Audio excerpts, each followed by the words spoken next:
My friend, I don't know where you are right now, whether your heart is weary from waiting, whether you've cried in silence behind closed doors, or whether you've been asking God, when, Lord? When will it be my time? But I came with a message for your soul today. You will be married soon, and God is preparing something beautiful. Yes, you heard me. Heaven has not forgotten you. The one who numbers the stars and calls them each by name has also written your name on the palm of his hand. Your desire for companionship, for covenant, for holy union, that desire did not come from the world. It was planted in your spirit by the Creator himself. And he who began a good work in you will bring it to completion. Now listen carefully. Marriage is not man's invention. It was God's idea from the beginning. In the Garden of Eden, before there was a church, before there was a temple, there was a marriage.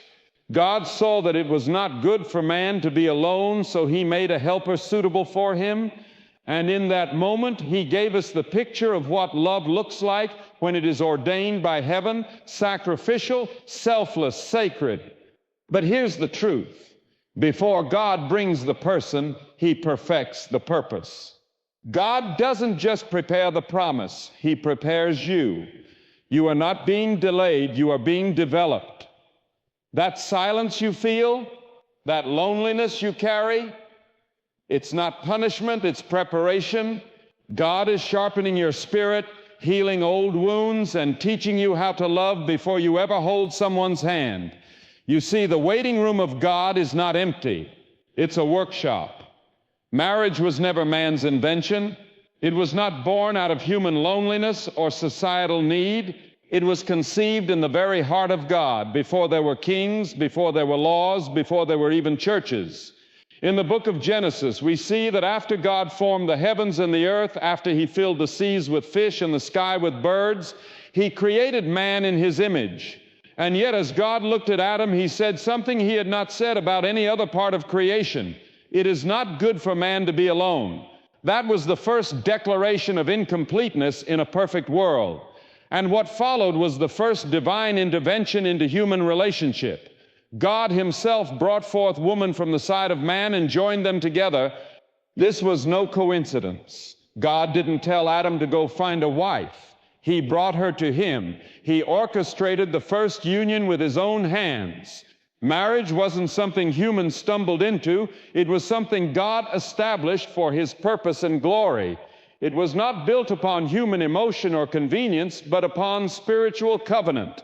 That's why the union of man and woman is so sacred. That's why it is under attack today, because it reflects something far more powerful than just companionship. It reflects the very heart of God and his relationship with his people.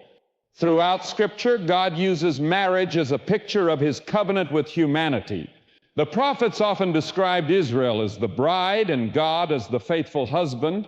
In the New Testament, Christ is called the bridegroom, and the church is his bride. This wasn't poetic imagery. It was divine intention. Marriage was meant to be a living symbol of love, sacrifice, faithfulness, and unity. Not a contract of convenience, but a covenant of commitment.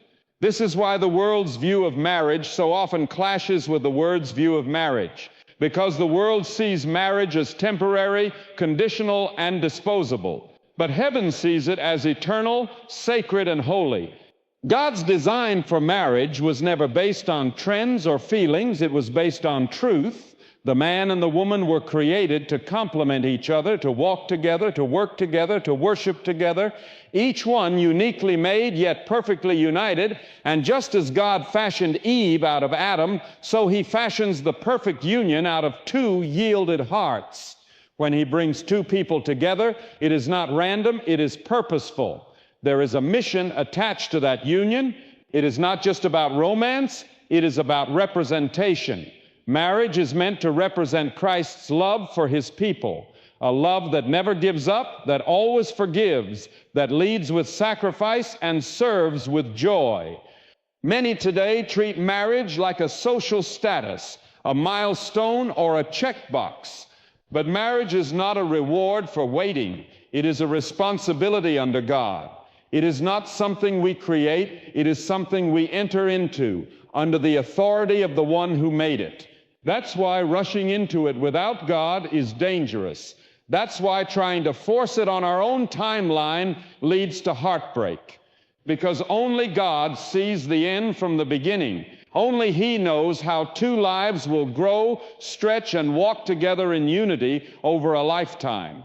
Only He can join hearts in a way that withstands storms, seasons, and spiritual battles. Marriage in its truest form is a spiritual calling.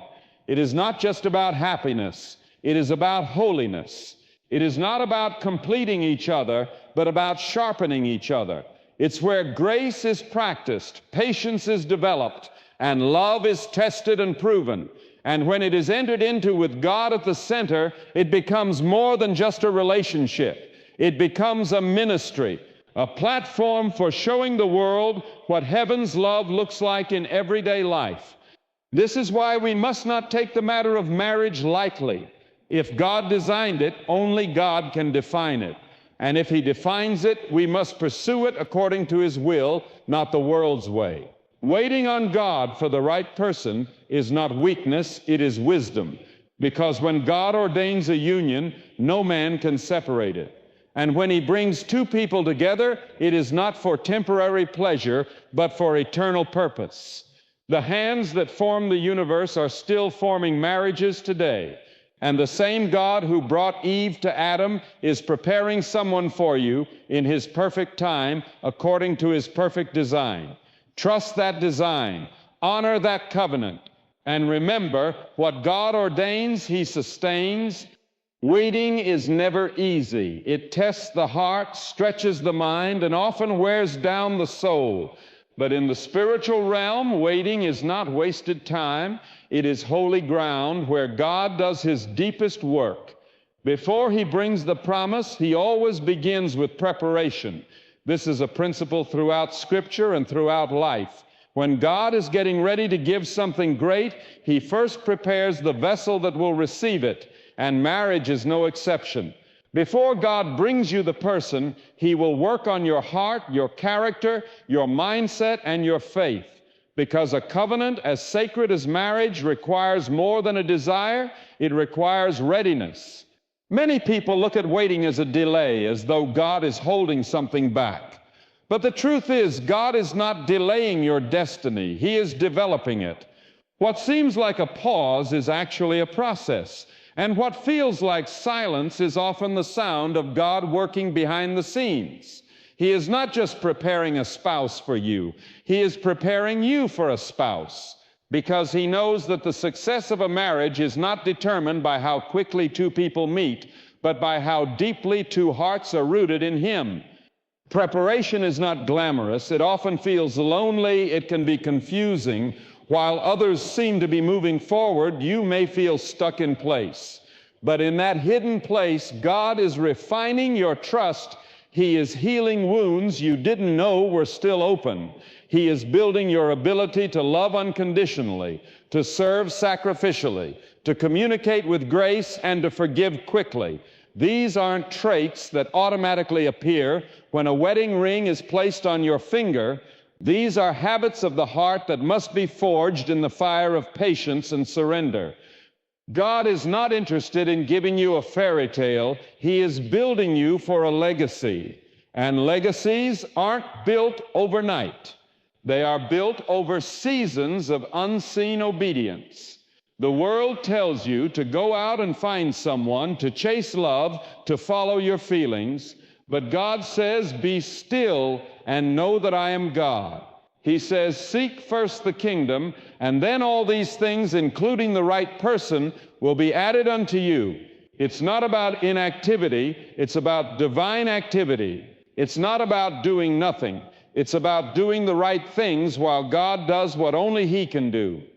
The preparation season also reveals your true desires. When you spend time alone with God, He begins to purify what you think you want and replaces it with what He knows you need.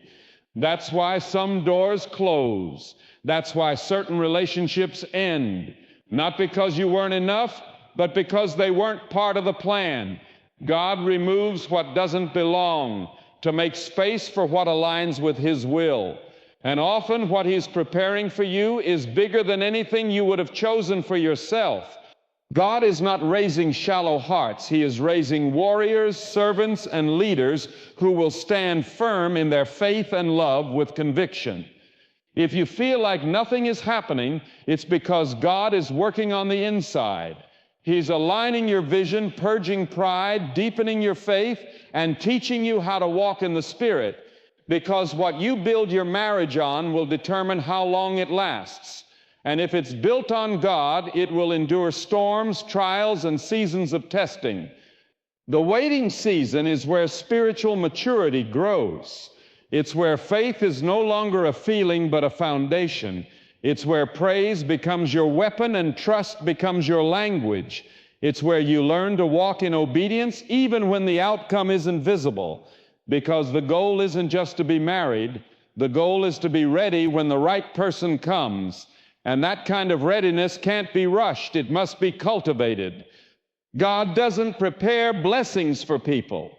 He prepares people for blessings. He knows what's ahead. He sees what you can't. And in His love, He withholds what you're not ready for until the day your heart, your spirit, and your purpose are aligned. You may feel hidden now, but so was David before he became king. So was Esther before she became queen. So was Joseph before he ruled Egypt. They weren't forgotten. They were being formed, and so are you. When God designs a marriage, He doesn't just see two people in love. He sees two destinies coming together for something greater than themselves. Divine unions are never random. They are strategic, purposeful, and orchestrated by a God who sees the beginning from the end. Marriage in its purest and most powerful form is not just a romantic bond, it is a spiritual alignment. It's a partnership that is birthed in the heart of God to fulfill a heavenly assignment on earth. That's why a divine marriage is about more than sharing a home, a name, or a life. It's about sharing a mission. From the beginning of creation, God didn't create Eve just to be Adam's companion. He created her to be his helper, his partner, his equal in purpose. God said, "I will make a helper suitable for him." That word helper does not imply inferiority. It carries the same Hebrew weight as the term used for God when He comes to help His people. In other words, Eve was sent to walk alongside Adam in fulfilling the command of God to be fruitful, to multiply, and to steward the earth. That same pattern continues today. When God joins two people in a divine marriage, it is because their callings complement one another. Their spiritual assignments intersect. Their individual anointings are multiplied when they become one. This is why marriage should never be based solely on appearance, status, or fleeting emotion. A divine marriage is based on the alignment of purpose. One may be the voice while the other is the intercessor. One may be the visionary while the other brings strategy. One may carry compassion while the other moves in courage. Together they cover each other's weaknesses and strengthen each other's calling. They become a force that the enemy fears and heaven celebrates. Because when two people become one under God, their impact doesn't just double, it multiplies.